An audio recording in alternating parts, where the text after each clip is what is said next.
Teaching Latin can feel really hard. There's an overwhelming amount of stuff that we want students to learn, and there's just not enough time to teach it all. It's even more daunting if some of those things are things you've struggled to get the hang of yourself. This can be really frustrating. It can even make you want to give up sometimes, but it's not impossible.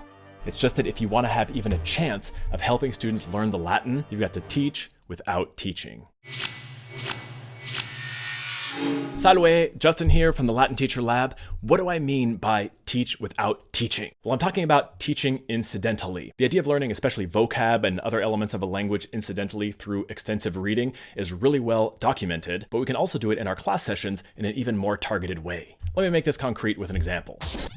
I got a question from a member of the Latin Teacher Lab who'd seen me demonstrate ways of helping students really get the hang of the language through some simple Latin Q&A. He said, I see how this works with really simple language, but I can't picture it with more advanced grammar. And the specific example that he gave of more advanced grammar was gerunds and gerundives. So let me show you what it can look like to teach gerunds and gerundives without teaching gerunds and gerundives. And I'm going to specifically show you how to do that without adding any time to your lesson plans, simply by making it part of your regular procedures or routines. So let's say we're at a point in a class where we're going to be doing some writing. I could say, hey students, I want you to write this down. Or I could say, est tempus scribendi, or nunc est tempus scribendi, or omnes est tempus scribendi. And the first time that I do that, of course, I'm going to need to tell students what I'm using that for or what that means. And I just say, well, it's literally time of writing, but it's a very common way in Latin to say it's time to do this thing, tempus scribendi. If I want, I can even contrast that and say, hey, if tempus scribendi means time to write or time for writing, what do you think tempus legendi means?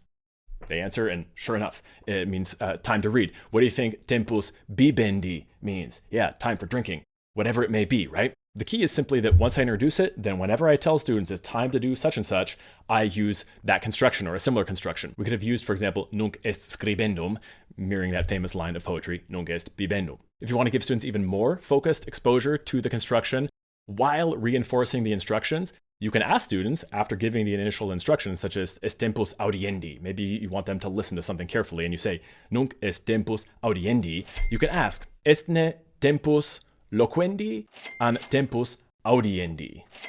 They all answer, say, bene, bene, est tempus audiendi. Non est tempus loquendi, est tempus audiendi. And just in that, between the question and their answer and me affirming their answer, that's 5, 6, 7 exposures that weren't even an additional activity or anything like that. It was just folded into what we were doing anyway, reinforcing the actual instructions for what we were about to do. And you can picture over time with a construction like that coming up over and over again throughout any given day and throughout a term, students really getting the hang of that. Now, if you want the gerundive used as kind of an adjective, you can be a little more specific. You can say, maybe it's time to read a story. You say, haec fabula legenda est. Or you can elide it, legendast. Haec fabula legendast. Or hoc carmen legendumst. You can give instructions with that too, because that's sort of in the nature of that use of the gerundive. Like Monica, let's say you're about to read a poem. Monica, primus versus tibi legendus est. First line is to be read by you.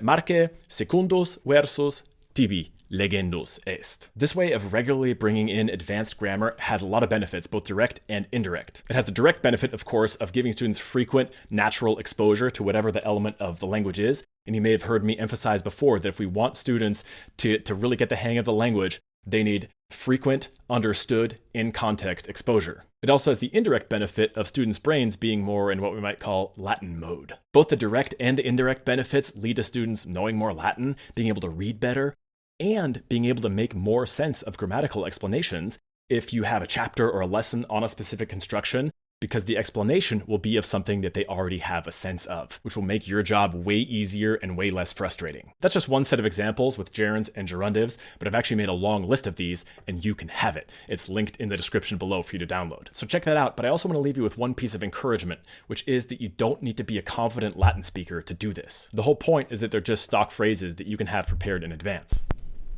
You don't need to be a confident Latin speaker to do this. So just think about some things that you often find yourself saying to students, or maybe even that students say to each other, and start using a stock Latin phrase for those things. Just introduce one at a time every few days. It's never too late to start, and it doesn't matter what overall method you see yourself as using. Just tell students, hey, I'm gonna start using such and such Latin phrase for XYZ.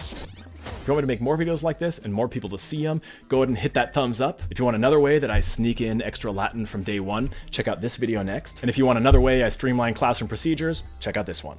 As always, I wish you and your students joy and success. Wale.